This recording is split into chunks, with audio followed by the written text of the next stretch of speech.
journey. A warm welcome, Jonathan Bowden, please.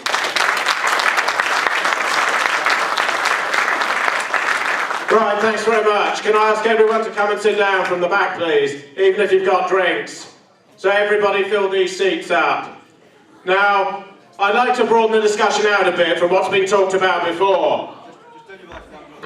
Because, well, I don't really need a microphone actually, but there we are. Now, at this moment in history, in early 2006, we're living in a decidedly dangerous time. Because it is quite possible that within the next 2 years, Israel, for example, may decide to attack a country like Iran, possibly with nuclear weapons. And this is not fiction, because we are living in a time of decisive change.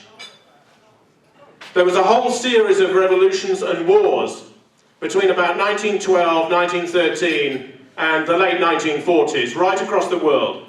And then the world froze and congealed between two blocks, West and East, Soviet and American. But those blocks have decreased now, and we have a unipolar world dominated by the United States of America and President Bush too.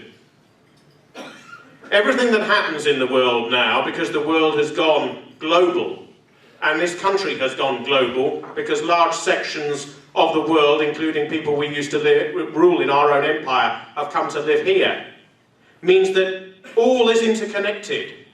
And these wars, which are ravaging parts of the planet, and large population movements which ensue as a consequence, directly affect us here.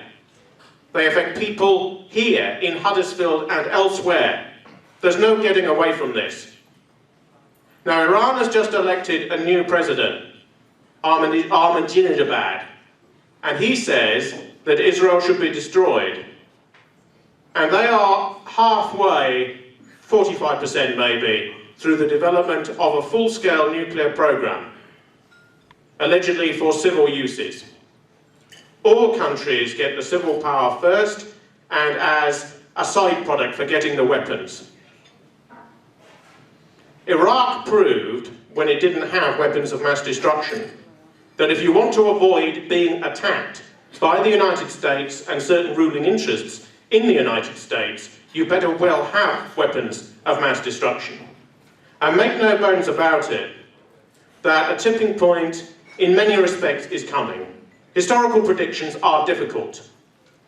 But if Iran is attacked, and they have their nuclear industry hidden under mountains and in 15 sites across the Republic of Iran, there will be devastation in that society of around 30 million plus if mass hits on their installations occur. There is also the danger of nuclear explosions above and below ground if the Americans go in, or if that attack is subcontracted to Israel.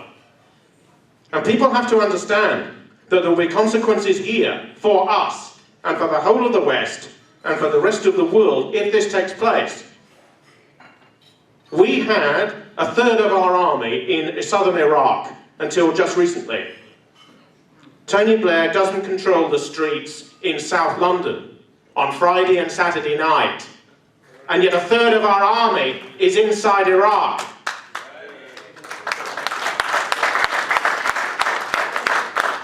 And we have allowed the Iranians, by proxy, to come to power in Iraq.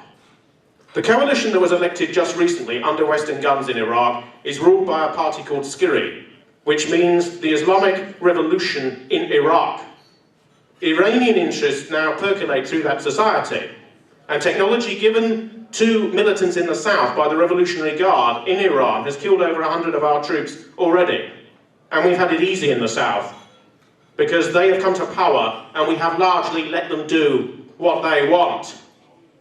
Now, the group that's in southern Iraq and in Iran are called Shias, and they're 10% of the Islamic community worldwide. But if Iran is attacked by the West, we will have had war after war after war. Afghanistan first, Iraq second, Iran, because you won't be able to say it's not a war, because it is, third. And other attacks all over the world. And more, the situation, globally and nationally, is radicalizing. The president just elected of Iran has promised suicide bombers in every Western city that participates, directly or indirectly, in any attack upon his republic. If the Israelis attack Iran, they will overfly Iraq and they will overfly southern Iraq, where our troops are at presently ostracised by the local councils there because a few native lads were giving a beating because they've been throwing bricks and Molotov cocktails at our men for over a day. We are involved, whether we like it or not. 50% of our people opposed these foreign and essentially American-led adventures. They are not particularly in our interest. But the crucial point to remember for us is that there are large communities living here now who are loyal to other nations and other forms of conceptuality that are alien to our people, that stretch right across the world, that are here in our midst, will not tolerate their societies as they perceive it being attacked abroad, and they will bring these conflicts back home and have already done so. One has to understand that when the bus and tube bombings occurred just recently in the centre of London, they were marginal efforts by fringe gangs who were self-motivated and engaged in terrorism in accordance with what's called leaderless resistance, where small cells come together, usually under an older man or an elder statesman in a given community.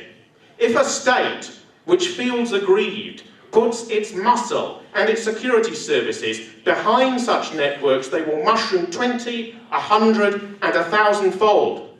What has been amateurish in the past, involving networks of lads radicalised in fringe mosques and other institutions, even outside the mainstream of their own community, will become larger, more pervasive, more decisive, and more integrated into minority life, facing out against the rest of us here. And it can't be avoided, because what liberalism has done in the last 50 years is to bring all of the conflicts on the earth into our own society. Many of the ethnic minorities are completely divided amongst themselves. All the Indian subcontinental groups, for the most part, committed communal genocide against each other in 1948, when the Raj, our empire in India, came to an end. But they are other from that which we are. And in a strange sort of way, militant Islam has become the face of that which is other in relation to our people and in this society as well as others. In France recently, the suburbs around Paris and other cities were ablaze because youth from the third world was rioting against the white man, rioting against the West, rioting against the French language, rioting against French intervention in Algeria, rioting against Western civilization and the culture that it has created. French politicians run around. They demonise a politician called Le Pen who wishes to do something about it, and whose support rating is now 20% of the polls. 20%. 5 million French people voted for him in the second round of the last Fifth Republic presidential elections to be president. There was no centre. There was no left in that election. It was moderate right, Chirac, a corrupt, old-time, godless politician, and radical right. The left and the centre have gone. And the French are arguing amongst themselves about what sort of society they should have. Do you have a global society with micro-groups within it that have no allegiance to your state or to your nationality because they are not of your ethnicity? And they can't be parlayed out of the way, because people are what they are through blood and genetics. This is why debate and cutting the difference and doing a deal only really works. Our type of old politics, Tory, Labour, with the Liberals in the middle, only works when people actually agree to disagree in a reasonably civilised manner, because ultimately they're the same people, the same culture, the same ethnicity, the same race. They have the same stories, the same national mythologies. They even understand each other when they're lying to each other. But when you are totally different, and you are totally distinct, and you are living in the same society, you have internalised various conflicts all over the world, many of which have nothing to do with us, here, now, in our streets. I remember walking up and down the Oxford Road, which is the university district in Manchester, about 25 years ago, and various Iranian groups were screaming at each other. Technically, they were a group called the Mujahideen, and those that supported the revolution that had just taken place. and the Greater Manchester Police, the GMP, were pushing them apart, arresting the odd one, taking them to the vans and so on. And it ran through my mind, why are they here? What has this got to do with Lancashire? What has this got to do with our people here and now? And tens of thousands and millions of these people have come here seeking work, seeking employment, seeking opportunity, because a third of humanity lives in misery. A third of humanity lives between misery and a good lunch. A third of humanity is all right. And in much of the third world, many are dying. But some of the more active and aggressive and purposeful ones are coming here because they see that the party is here and they want in. And the liberal, capitalist and globalist economy is sucking them in here to do cheap jobs, to run a 24-hour economy based upon £1 trillion worth of debt. And they are coming here, first generation, second generation, third generation, and they're beginning to look at us and look at our softness, look at the decadence of this society, look at the collapse of its spirituality and religiosity, look at its miseducation and undereducation. How many of our youth even know who they are, even know any of our history, much of our literature, much of our art, much of our sculpture, much of what we have achieved? I was in Trafalgar Square recently, which is the hub of an enormous city that once ruled between 1/4 and 1/5 of the earth. And I looked around. There's Nelson's Column, which was designed by somebody called Bailey, at least the sculpture at the top, and Railton designed the column. And there are lions on either side, equidistant with that column, and they were designed by a 19th century artist called Landseer. And there's the National Gallery there, and if I'm stood on the northern part of the square, and there's the South African Embassy there. South Africa used to be a civilised, white-run society. The murder rate in South Africa is now 30,000 a year, black on black. It is the rape capital of the world. 1/3 of all mothers who are pregnant have AIDS. This is what has happened. And over their embassy flies a flag that looks suspiciously like a wife run. And that's the new South African flag, the flag of Azania.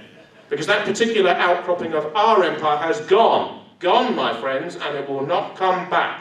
It's gone forever. And as a warning to others. On the other side of the square, and this is in the centre of our ruling city, near our governmental districts, there's the Canadian Embassy. Now, there are 2 statues at either end of that square, and they are of imperial heroes. Tens of thousands of people of every race and of every kind and of every culture and of every spirituality pass these sculptures every day. Millions of our people have been through this square at one time or another. Hardly anyone probably knows who they represent. They represent 2 leaders. Sir Charles Napier was one of them, who destroyed the Indian Mutiny in the middle of the 19th century, when our empire rocked in India. And they punished those who mutineered against us by strapping their bodies to cannons and blowing them up before galleries of white people who were put there for that purpose to watch. We were not as soft then as we are now. Palmerston, who was then the leader of the Liberal Party, said that Britain was an empire that had been given by God's hand to rule the earth, and that if foreigners annoyed us, we would beat them about the head with a stick.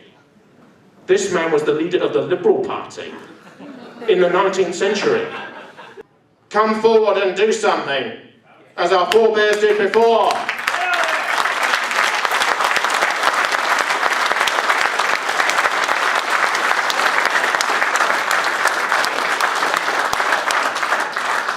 Listen to our music, read our literature, speak our languages, worship our gods, be loyal to our military traditions, vote for, join, belong to, stand for, and go forwards with this political party.